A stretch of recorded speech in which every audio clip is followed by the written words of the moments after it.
T'as Oui, pas besoin. On le voit bien, Jean-Louis, ou pas? je suis visible. Est-ce que je coupe un peu de lumière ou pas? Non, c'est bon, Didier, c'est bon. C'est bon? C'est Ok, bien. ça marche. D'accord. Alors, je vous invite à, à la lecture. Donc, nous ferons deux lectures.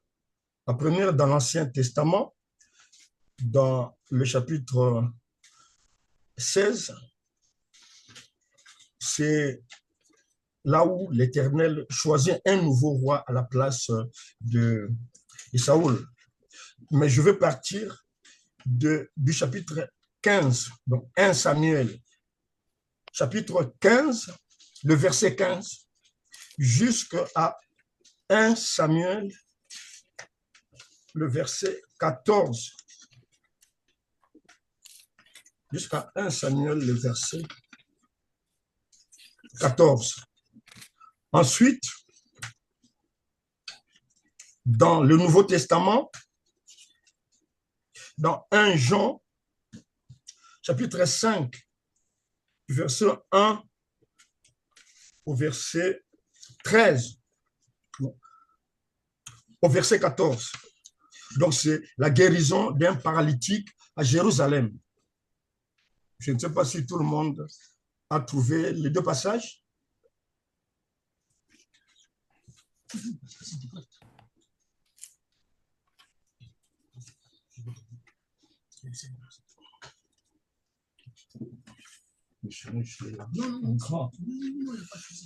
Ben, je vais lire au nom du Seigneur.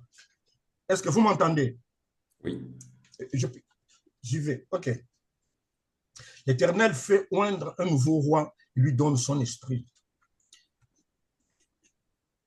Samuel n'alla plus voir Saoul jusqu'au jour de sa mort, mais il était dans l'affliction à son sujet parce que l'Éternel avait décidé d'annuler ce qu'il avait fait en l'établissant roi d'Israël. 16:1. L'Éternel dit à Samuel, combien de temps encore vas-tu pleurer sur Saoul, alors que moi je l'ai rejeté pour lui retirer la royauté sur Israël? Remplis ta corne d'huile et va à Bethléem. Je t'envoie chez Isaïe, car je me suis choisi pour moi un roi parmi ses fils. Samuel répondit, comment puis-je faire cela? Saoul la prendra et il me fera mourir. L'Éternel lui dit, tu emmèneras une génisse et tu diras que tu vas m'offrir un sacrifice. Tu inviteras Isaïe à y assister et je t'indiquerai alors ce que tu devras faire. Tu conféreras de ma part l'onction à celui que je te désignerai. Samuel fit ce que l'Éternel lui avait ordonné. Lorsqu'il arriva à Bethléem, les responsables de la ville, inquiets, vinrent au-devant de lui et lui demandèrent, ta venue annonce-t-elle quelque chose de bon? Oui, répondit-il, c'est quelque chose de bon. Je suis venu offrir un sacrifice à l'Éternel. Purifiez-vous et venez ensuite avec moi au sacrifice. Il demanda également à Isaïe et à ses fils de se purifier en les invitant à prendre part au repas du sacrifice. À leur arrivée, il remarqua Eliab et se dit, certainement, c'est celui qui se tient maintenant devant l'Éternel qu'il a choisi pour lui donner l'onction. Verset 7. Mais l'Éternel lui dit, ne te laisse pas impressionner par l'apparence. Ne te laisse pas impressionner par son apparence physique et sa taille imposante, car ce n'est pas lui que j'ai choisi.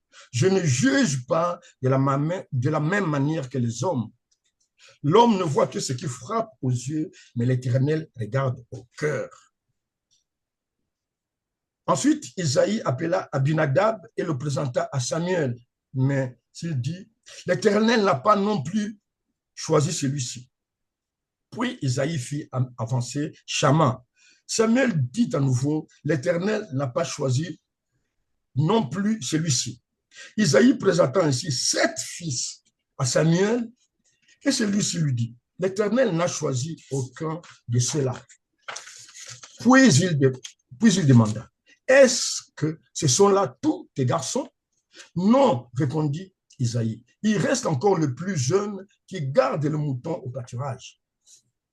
Envoie les chercher, ordonna Samuel, car nous ne nous installerons pas pour le repas du sacrifice avant qu'il ne soit arrivé ici. 12. Isaïe le fit donc venir. C'était un garçon aux cheveux avec de beaux yeux et une belle apparence. L'Éternel dit à Samuel, c'est lui, vas-y, confère-lui l'onction. Samuel prit la corne pleine d'huile et il anoignit David en présence de sa famille. L'Esprit de l'Éternel tomba sur David et demeura sur lui à partir de ce jour-là et dans la suite. Après cela, Samuel se retira à Rama. L'Esprit de l'Éternel se retira de Saoul, tandis qu'un mauvais esprit envoyé par l'Éternel s'est mis à les tourmenter. Je passe maintenant dans le Nouveau Testament, dans Jean chapitre 5. La guérison d'un paralytique à Jérusalem. Quelque temps plus tard, Jésus remonta à Jérusalem à l'occasion d'une fête juive. Or, dans cette ville, près de la porte des brebis, se trouvait une piscine de 5 galeries couvertes, appelée en hébreu Bethesda. Ces galeries étaient remplies de malades qui restaient couchés, des aveugles, des paralysés, des impotents. Ils attendaient le bouillonnement de l'eau, car un ange du Seigneur descendait de temps en temps dans la piscine et agitait l'eau. Le premier qui entrait après le bouillonnement de l'eau était guéri, quelle que soit sa maladie. Quelle que soit sa maladie, il était guéri. Il y avait là un malade depuis 38 ans. Jésus le vit coucher. Quand il sut qu'il était là depuis si longtemps, il lui demanda, « Veux-tu être guéri ?» « Maître, répondit le malade, je n'ai personne pour me plonger dans la piscine quand l'eau commence à bouillonner. Le temps que je me traîne là-bas, un autre y arrive avant moi. Eh bien, lui dit Jésus, lève-toi, prends ta natte et marche. À l'instant même, l'homme fut guéri. Il prit sa natte et se mit à marcher. Mais cela s'est passé un jour de sabbat. Verset 10. Les responsables des Juifs interpellèrent donc l'homme qui venait d'être guéri. C'est le sabbat. Tu n'as pas le droit de porter cette natte. Mais, répliqua-t-il, celui qui m'a guéri m'a dit, prends ta natte et marche. Et qui t'a dit cela? Lui demandèrent-ils. Mais l'homme qui avait été guéri ignorait qui c'était, car Jésus avait disparu dans la foule qui se pressait à cet endroit. Quelque temps après, Jésus le rencontrant dans la cour du temple. « Te voilà bien portant, lui dit-il. Mais veille à ne plus pécher pour qu'il ne t'arrive rien de pire. Te voilà bien portant, lui dit-il, mais veille à ne plus pécher pour qu'il ne t'arrive pas rien de pire. »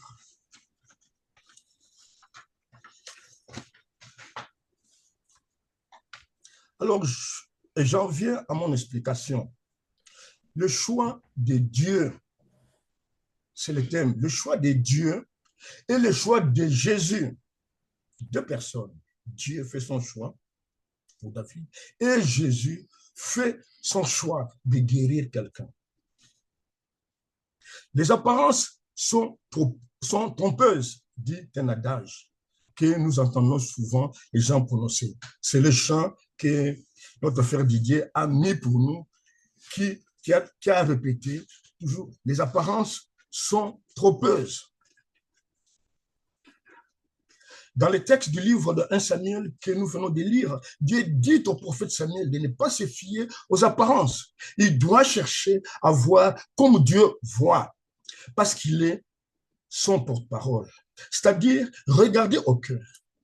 Cette capacité à dépasser ce qui frappe à l'œil pour acquérir le discernement n'est pas naturelle aux humains, même au prophète Samuel. Dieu doit les guider en les laissant voir. Candidat après candidat présenté par Isaïe le Père, selon l'ordre de naissance, jusqu'à ce qu'il n'y ait plus de candidats valables ou validés par Dieu. Samuel demande alors à Isaïe, ce sont là tous tes fils? Non, répond Isaïe. Il reste encore les plus jeunes qui gardent les moutons au pâturage. Ah oui, c'est toujours les jeunes qui le font. Parce que j'ai travaillé dans une ferme pour les parents qui n'envoyaient pas les enfants à l'école pendant que l'école était gratuite. Mais ils gardaient les moutons dans la famille. Heureusement que c'était une ferme pour les vaches. C'était une ferme bovine. Mais le pâturage pour l'herbe, il n'était pas interdit de mettre ces moutons ou ces chèvres. Non, répond Isaïe, il reste encore le plus jeune qui garde le mouton au pâturage. Envoie quelqu'un les chercher, car nous ne mangerons pas le repas du sacrifice avant qu'il ne soit arrivé ici. Isaïe les fit venir. Le texte nous dit qu'il était beau de visage, avec de beaux yeux, une belle apparence. L'Éternel dit à Samuel, c'est lui, vas-y, oins-le, car c'est lui. Consacre-le pour être roi. Samuel prit la corne remplie d'huile et oignit David en présence de ses frères. L'esprit de l'Éternel se saisit de David, ou entra à David et demeura sur lui à partir de ce jour et dans la suite. L'esprit de l'Éternel se retira de Saoul, tandis qu'un mauvais esprit envoyé par l'Éternel se mit à le tourmenter, bien qu'il fût encore roi. Veux-tu être guéri? C'est dans le Nouveau Testament. C'est Jésus qui pose la question. C'est une question décisive, la question de Jésus. À l'occasion d'une fête juive, et comme je l'ai lu, Jésus se rendit à Jérusalem. Or, il y avait là, dans cette ville, une piscine qui s'appelle Bethesda ou Bethzata, selon la traduction que vous avez. Il y avait là un homme malade, infirme depuis 38 ans. Jésus lui demanda, veux-tu être guéri? L'infirme lui répond, maître, ou rabbi, ou seigneur, je n'ai personne pour me plonger dans la piscine quand l'eau est agitée. Et pendant que j'essaie d'y aller, quelqu'un d'autre y arrive et descend avant moi. La gravité du mal qui afflige le paralytique est doublement soulignée dans ces récits. L'homme souffre depuis 38 ans. Et de plus, il ne peut pas profiter du remède qu'il imagine à sa portée. En proposant la guérison à ces malades qui ne lui demandaient rien, Jésus manifeste la parfaite gratuité de l'amour de Dieu. L'amour de Dieu est gratuit. L'empathie ou la compassion, il y a l'amour, mais maintenant la pitié, la compassion.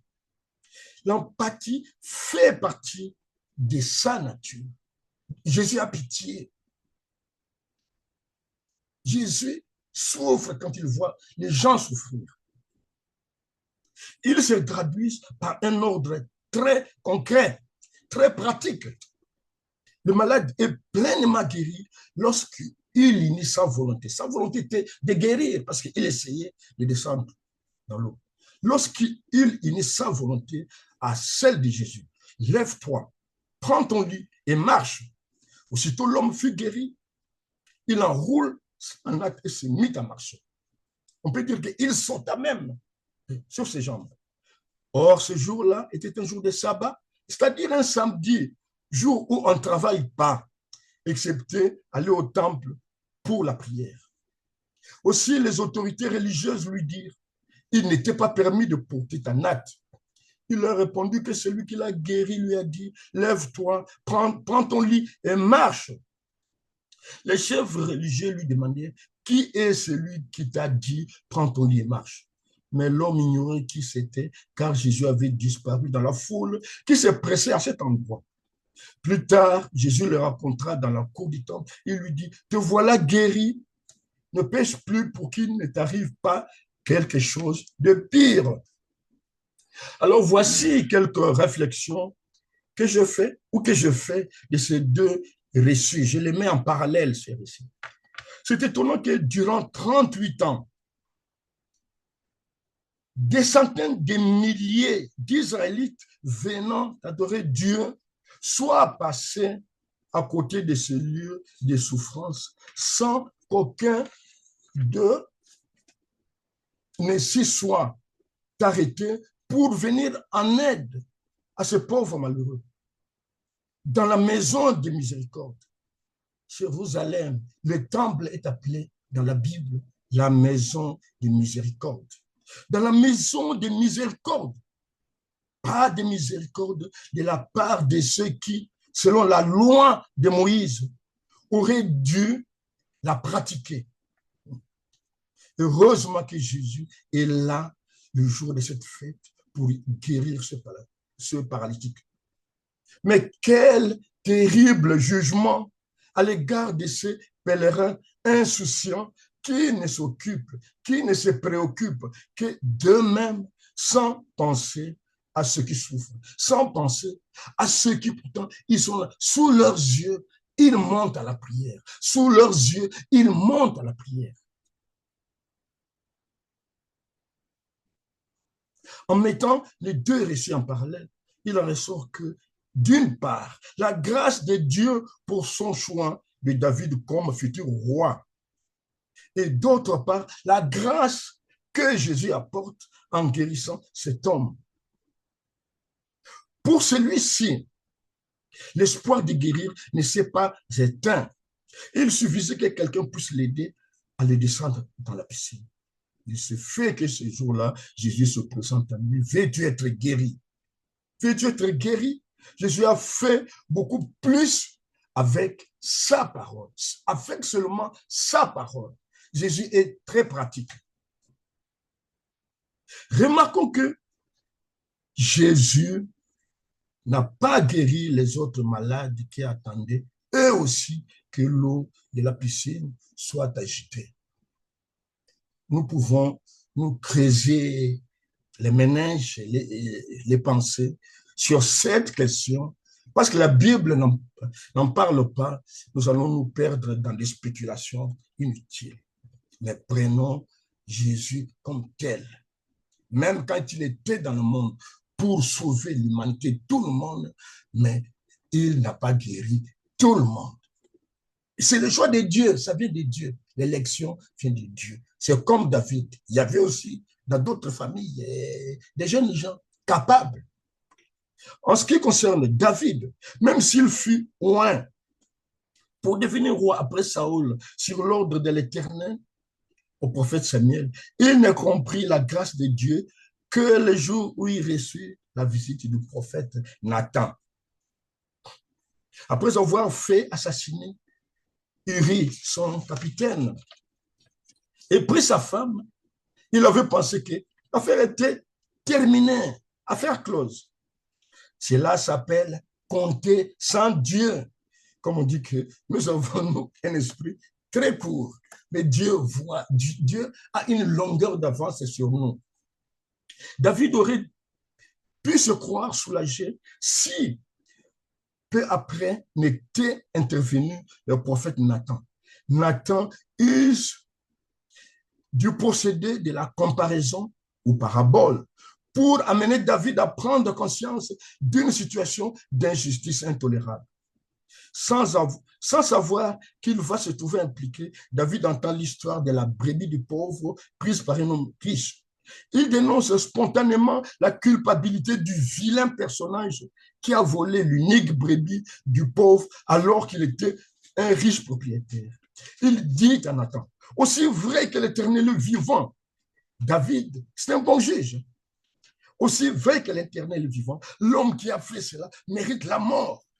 Et il restituera 4 fois la valeur de la brebis pour avoir commis un tel acte et pour avoir été sans pitié. Ça, c'est David qui décide. Alors Nathan dit à David, cet homme-là, c'est toi.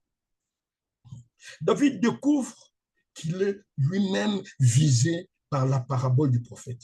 N'a-t-il pas pris la femme d'un autre?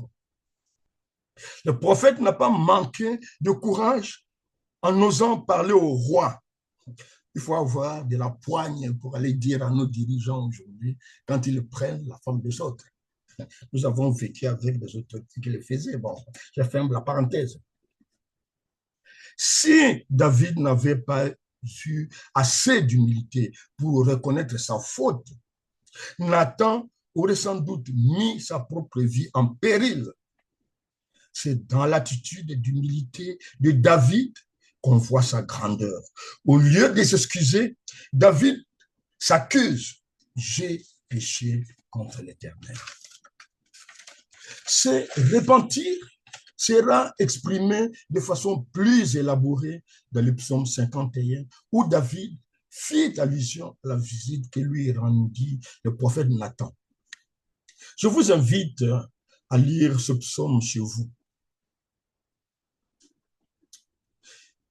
Nous lisons dans 1 Jean, chapitre 1, le verset 8-9. Si nous reconnaissons nos péchés, il est fidèle et juste pour nous les pardonner et pour nous purifier de tout mal. Si nous disons que nous n'avons pas de péché, nous faisons de Dieu un menteur et sa parole n'habite pas en nous. Alors j'en viens à ma conclusion. Pour ce qui concerne la lecture chez vous,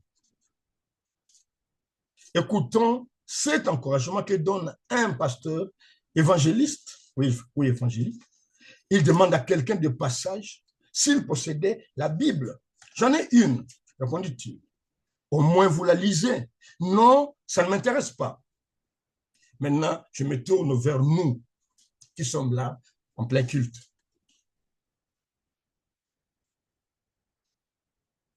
Je vous pose la même question de ce pasteur.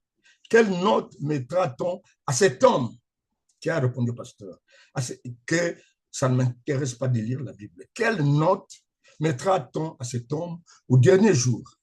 0. C'est clair.